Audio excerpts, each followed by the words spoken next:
We're going to look now at increasing and decreasing percentages by a certain amount. Okay, so this sort of follows on from our percentage of an amount work. Okay, so in this case, we want to increase 2,700, and it could be dollars, it could be kilograms, etc. We want to increase it by 22%. Okay, what that means is the number we're going to end up with is going to be bigger than 2,700 because we're increasing it. So in other words, it's going to be 100%, which is the 2,700, plus the additional 22% that we're going to add to it. Now that basic fundamental is where this all begins. So now we know that our number we're going to end up with is going to be 122% of our original number. So 122% of the 2,700 that we started with. And now we get that familiar statement that which is a percentage of an amount, okay? And then it just follows on from that like we've done previously. So 122%, we can do that either as a fraction, okay? So we could do that as 122 over 100 multiplied by 2,700 over 1, or, and I think this is an easier way to do it, we turn that into a decimal, 1.22, okay, times 2,700, okay?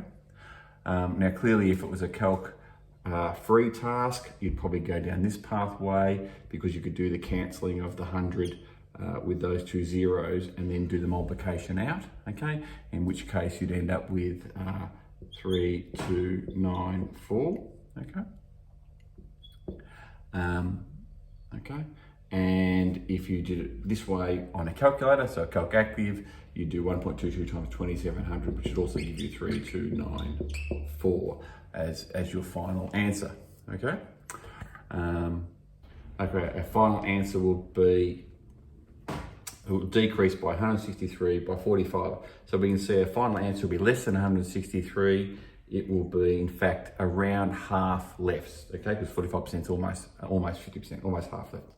So, with the previous example, this time it's going to be 100% take away the 45%, okay, of the 163.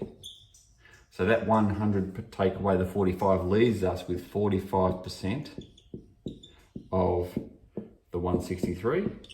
Okay, and we end up with that familiar percentage of an amount statement, okay? And just like previously, we've got two options here. You could do it as a fraction, 55 over 100 of becomes times 163 over 1, and that would be your calc-free version most likely, or 55% becomes 0.55 of becomes times 163, okay?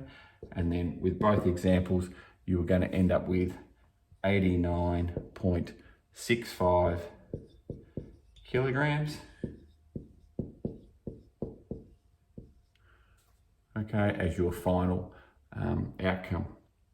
And of course, just logical checking tells you that 89, well, 163, half of 163 is 80, so 89 is very close to that, so you know that's roughly in the same ballpark as that sort of thing. Okay, let's have a look at a few other examples that have some sort of different flavours to them.